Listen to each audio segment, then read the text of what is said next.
The third and final season of Star Trek Picard has ended. Episode 10, titled The Last Generation, closes out the Star Trek Picard series and the legacy of Star Trek The Next Generation. This is the final adventure of the crew and their last big goodbye. When you think about it, the story has been 35 years in the making. However, as we review the final episode, we ask whether it has hit the mark and done a good job. It's a tough one at the end of the day. While this season has done super well at reuniting the Next Generation crew, some areas, such as the plot, have fallen short, in my opinion. For example, Vadic as a villain.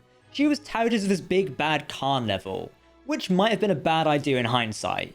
She was quickly disposed of and replaced with the actual threat, the Borg. While we always had the Borg teased in the season, the reveal was slightly flat.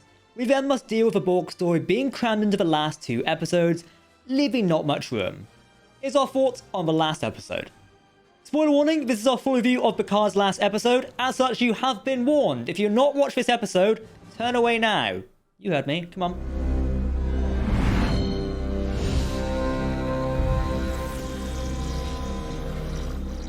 Welcome to Trek Central. I'm your host, Captain Jack, and for the final time, this is our review of Star Trek Picard.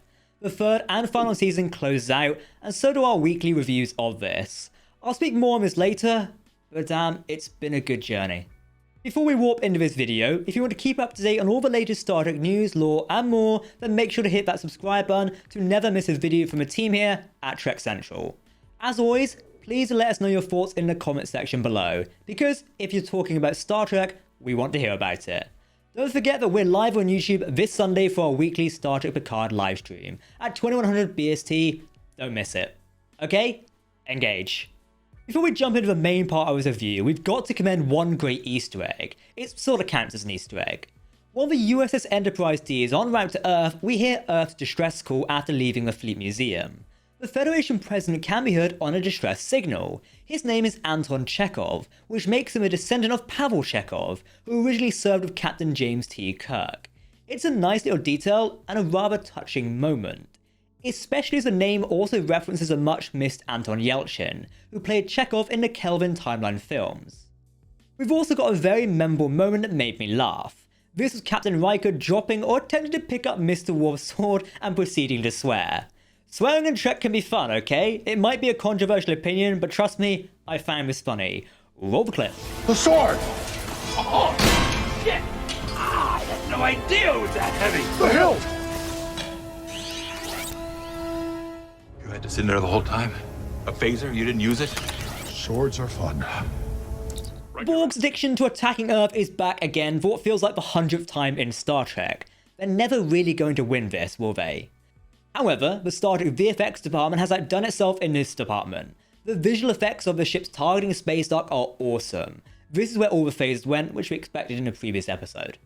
Space dock being able to hold against the many ships is impressive, so I guess Earth is safe from invasion. It also seems to be essentially tied to the planetary shield system on Earth, but if it takes that many ships firing a space dock to destroy it, I suppose Earth is mostly safe. It would have been nice to see more ship-on-ship action. For example, if the Titan A went head-to-head with the Odyssey-class Enterprise F. The reason why I mention this will become apparent later in this review, and you'll see why. The Borg cube jutting out of Jupiter is a great visual, so I'll give that again to the visual effects team and the studio massive props for this episode. I'm intrigued if this is a cube or not, though in the last episode it looked to have more structure alongside it, but at least in this we can see it has a transmitter tower around its hull. The concept of a Borg Queen cannibalizing a Borg drones aboard the cube to stay alive all these years after Janeway and the Neolithic pathogen impacted the collective is so cool. Jack in the same Borg armor as Locutus is also a little on the nose. The design for the Borg Queen is cool, having half a face on it melted and melded with technology, and only being a torso amongst so many wires. However, it somewhat also highly compares to Emperor Palpatine in The Rise of Skywalker, a villain returned for the final new series as a half-dead villain of the past. It's a bit cliche, but you get there. With Picard assimilating himself, something he has been running from for so long, is a strong move. He has a very impressive connection with Jack in this collective mind. The acting by Sir Patrick Stewart and Ed Spelius has always been exceptional this season. This scene is especially great. Picard talks about running away to Starfleet and trying to find a family.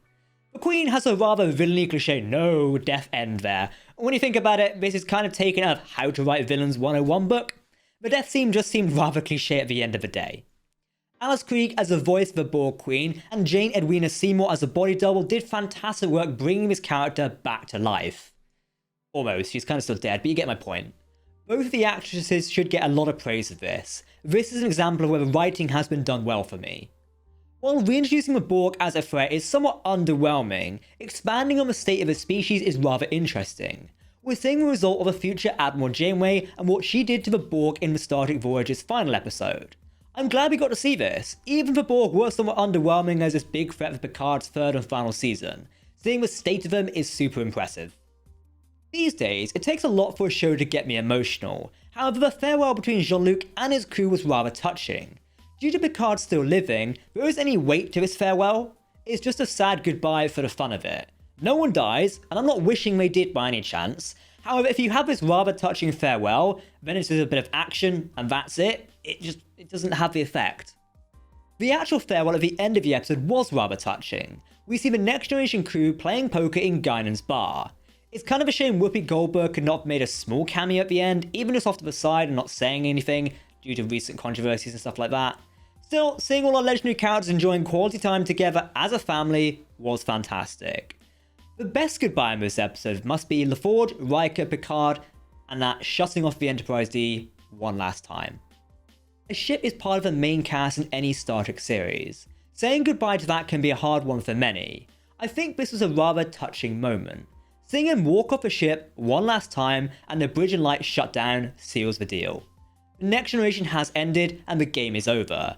Still, seeing Gates McFadden, Marina Sirtis, LeVar Burton, Michael Dorn, Brent Spiner, Jonathan Frakes, and Sir Patrick Stewart back one last time was something I never saw happening. Thankfully, it did. Retaking the USS Titan A was a bit of a rush. If this had happened in an episode previously, or we had more time in this final episode, it would have been nice seeing more conflict between Seven and her squad taking the Titan. We see 7 of 9 and a band of older, random crew members retake the ship's bridge. I wish they'd explain where she suddenly got the portable transporter phaser away rifle, I guess that's what we're calling it. Still, it's nice to see 7 are using these newly made transporter rifles instead of everyone using conventional stuns. Also, seeing Dr. Ock, the medical person, or the chief doctor, that's what I meant, chief medical officer, we got there. Seeing them a part of a bridge crew, awesome. A good example of 7 being captain, convincing the cook to be the pilot of the Titan for her new crew to fight against the entire fleet. She said near the beginning of the series that she wants to inspire people like Picard, and this episode shows it. I would certainly be happy to watch more of 7 in command. Jay Ryan has been phenomenal this season, and I'm glad the writing has allowed her character to flourish properly.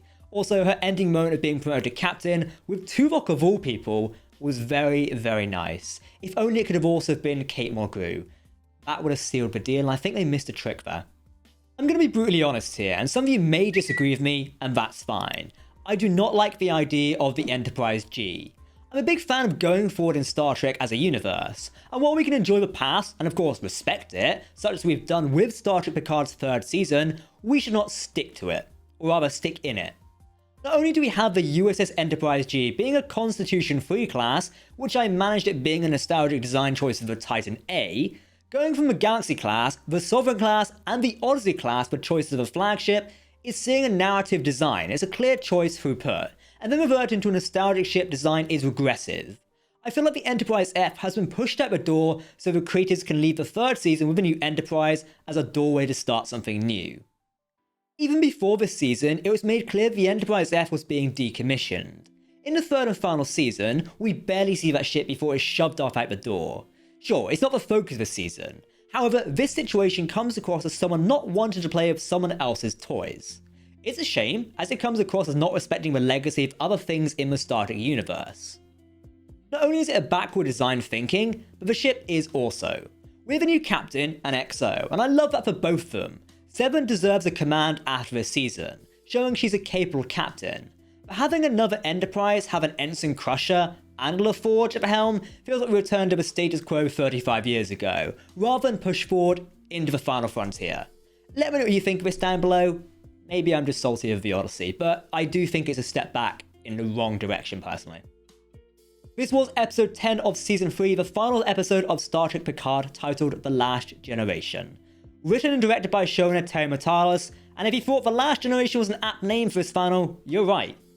Star Trek Picard Season 3 and this final not only honouring the legacy of previous Trek, but so desperately want to be the previous Trek that it wallows in the past a little bit. It returns to the status quo, and has nothing interesting to say about it, unfortunately. Once again, Starfleet has been a part of this fleet being decimated trope. This seems to be something that modern Star Trek shows cannot stop doing. We most recently saw it in the animated series of Star Trek Prodigy, where we might have lost the USS Enterprise E. Then, if we look back at Star Trek Picard, it did it in the first season, when Starfleet lost their most critical shipyard, and then the entire relocation fleet. It would be nice to have a story where Starfleet did not lose half their armada at the end of the day. Just an idea. The composer of the episode has done an amazing job, not only mixing the old, but adding in the new. Most of the emotional scenes are enhanced massively by the score crafted by the composer. Both Stephen Barton and Freddie Wildman, along with the extra people who helped them out, including Jeff Russo's original score, hats off to those guys, it was beautiful. The lack of a conclusion to Laris and Picard's relationship has become one of the season's biggest letdowns. It is another example of what appears to be the third season wanting to forget the past 2 seasons. For a season so hellbent on speaking about legacy in the past, it amazes me that Star Trek Picard cannot respect its own. We've seen this a few times throughout the third season. It's a shame, and it's sort of undermining the third season in a result. Ultimately, it comes across as someone not liking what another writer has done and just wallpapering over it. Another example of this is Picard, as a series, kills off its legacy characters. Only the female ones as well. Commander Rowe and Admiral Shelby were killed off in their return episodes to Star Trek. It's a shame and fits with what we just mentioned about not respecting the past, even though they claim to do that. Q's return also undermines the second season's storyline.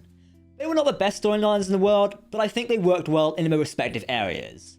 For example, the second season storyline of Q's eventual death, if we can call it that, was rather touching, and connected with many Star Trek fans.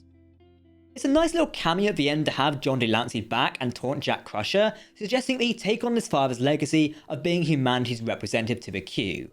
Still, I feel like it does dampen season 2's ending. Honestly, it would have been better to have Wesley Crusher pop in as a traveller. It would have made more sense and wouldn't have dampened the ending of season 2 of Q's death. Also, it would allow the 2 Crusher siblings to actually connect with each other. Wesley is Jack's half-brother. It would have made sense for him to show up and take the place of Q in this instance. No? Overall, this has been an enjoyable season of Star Trek Picard. We finally had more starship action and a return to some classic details. Things like sound effects, the visuals, the starship designs, and just some basic story points have all been done extremely well. You can certainly tell there's been a lot of love and passion put into this season. I think what lets this season down is some of the writing. Parts of it do come across as fan fiction, which can both be good and bad in storytelling. In this case, some of it is bad. That's not to say this season is terrible, it's certainly not that by any stretch. It's a lot of cool Trek set pieces from the past strung together into a story. A battle in a nebula, stealing a ship, contending with changelings and Borg. What does the show have to say? What pushes it forward into exploring the final frontier? The human condition and everything in between. Hopefully, if we do have a spin-off with the USS Enterprise G, with Captain 7, it will do newer instead of continuing the old and redoing the status quo. If Star Trek Legacy is going to be a show, it will need to have a new creative direction, I think. Something to push Star Trek forward, as Trek has always done, while also respecting the past. These stories can be told, we just need to let them happen. Okay, I just want to take a moment to say thank you. This is to you, the viewers and community we built with Trek Central. We started Trek Central just before Star Trek Picard announced as a series, and we've covered it, everything around it, since then. From being at the premiere event of the first season in London back in 2020, thanks Amazon, to breaking several news stories about the second and third seasons. We've loved covering it. Your support has made us able to do that. While Picard may be ending, and we're waving goodbye to the cast and crew, we're not going anywhere. The Star Trek universe is only expanding, so you'll still be seeing us. Thanks so much for your support, and who knows, the sky's the limit. This has been the series finale of Star Trek Picard Season 3 and Star Trek The Next Generation. Both have concluded. What did you think of the final? Like always, let us know in the video comment section below for the last time in Star Trek Picard. We're looking forward to chatting with you, and we've got plenty to talk about now the season has concluded. If you want to keep up to date on all the latest Star Trek news, lore, and more, then hit that subscribe button to never miss a video from the team here at Trek Central. You can also follow us on social media or join our community Discord server. For now, I've been Captain Jack, and for the last time, thank you for watching our Star Trek Picard review. Live long and prosper, my friends, and we'll see you very soon. Goodbye.